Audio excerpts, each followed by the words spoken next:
योगी आदित्यनाथ नरेंद्र मोदी के सबसे बड़े योद्धा बन गए हैं क्या? योगी आदित्यनाथ ने 2024 को फतह करने के लिए टारगेट 80 सेट कर लिया है, यानी यूपी से आने वाली 80 विधानसभा सीटें, 80 लोकसभा सीटें सीधे सीधे बीजेपी के खाते में जाएं। इसके लिए योगी आदित्यनाथ ने पूरी तैयारी कर ली है। योगी क्या मोदी के लिए सबसे बड़े योद्धा बन गए हैं? आज महाभारत इस पर करूंगी, क्योंकि आज दो बड़ी तस्वीरें आई हैं और दो बड़ी तस्वीरें जिन्होंने सीधे सीधे बता दिया कि क्यों हम योगी को नरेंद्र मोदी का सबसे बड़ा योद्धा कह रहे हैं। एक तरफ श्री राम का नाम और दूसरी तरफ विकास का काम। मोदी संकल्प ले रहे हैं और योगी उन्हें पूरा कर रहे हैं। आज की ये दो बड़ी तस्वीरें, अयोध्या में बन रहे भव्य राम मंदिर की तस्वीरें सामने है। मंदिर का 70% काम पूरा हो गया है। राम मंदिर जनवरी 2023 में बनकर तैयार हो जाएगा। मोदी ने भूमि पूजन किया अगस्त 2020 में और योगी ने निरंतर राम मंदिर के लिए काम को मॉनिटर किया। अब मोदी के संकल्प को पूरा करने में योगी ने समय सीमाएं तय की। आज राम मंदिर बनकर तैयार होने वाला है। वहीं दूसरी तरफ राम के नाम के साथ विकास का काम भी। आज दुनिया के सबसे लंबे रिवर क्रूज को नरेंद्र मोदी ने हरी झंडी दिखाई। वाराणसी से चलने वाला ये मेड इन इंडिया क्रूज है।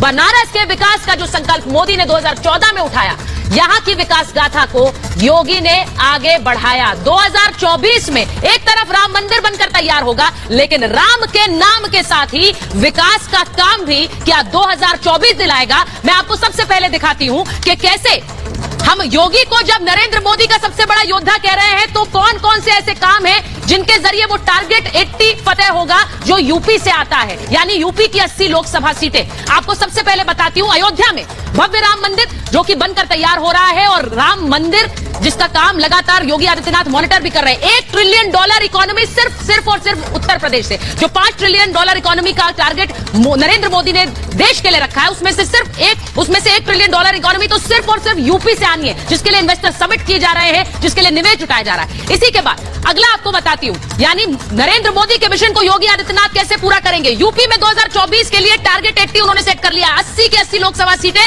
कैसे खाते में आए बीजेपी के, जिससे सिंहासन दिल्ली का एक बार फिर नरेंद्र मोदी उस पर काबिज हो। इसी के साथ साथ कैसे अलग अलग योजनाओं पर डबल इंजन सरकार से ग्रोथ की बात योगी आदित्यनाथ यूपी में पहुंचा रहे हैं कि केंद्र में बीजेपी, यूपी में भी बीजेपी, और उससे कैसे विकास गाथा आगे बढ़ेगी। और इसके साथ साथ जो पूरे उत्तर प्रदेश में एक्सप्रेसवे का जाल बिछा रखा है, जिसमें यूपी सबसे ज्यादा एक्सप्रेसवे वाला स्टेट बन रहा है। 13 एक्सप्रेसवे, जिसमें अभी गंगा एक्सप्रेसवे का एक ड्रीम प्रोजेक्ट है जिस पर काम चल रहा है। ये सारी योजनाएं क्या यूपी के जरिए दिल्ली का रास्ता प्रशस्त कर रही है 2024 में नरेंद्र मोदी के लिए। इसी पर आज की महाभारत पहले रिपोर्ट देखिए।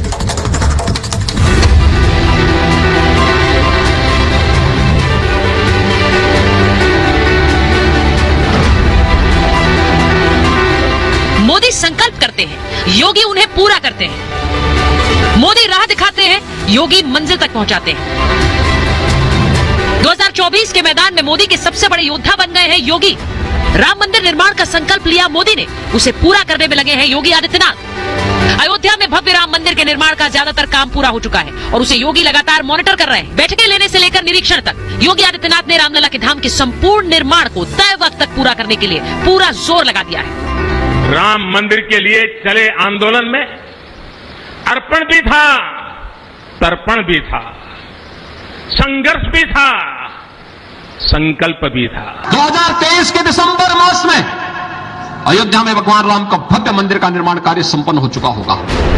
काशी को विकास की रफ्तार देने का संकल्प लिया मोदी ने और उसे बारंबार लागू कर रहे हैं योगी आदित्यनाथ। ये उसी विकास यात्रा को बढ़ाने वाली तस्वीर है। अब गंगा में दुनिया की सबसे लंबी रिवर क्रूज चल रही है, जिसे पीएम मोदी ने हरी झंडी दिखाई। योगी की मौजूदगी में मोदी ने जिस गंगा विलास क्रूज का उद्घाटन किया है, जो यूपी, बिहार से लेकर असम और बंगाल तक गंगा किनारे वालों के लिए रोजगार की नई सौगात लेकर आई। ये क्रूज जहां से भी गुजरेगा, वहां विकास की एक नई लाइन तैयार करेगा।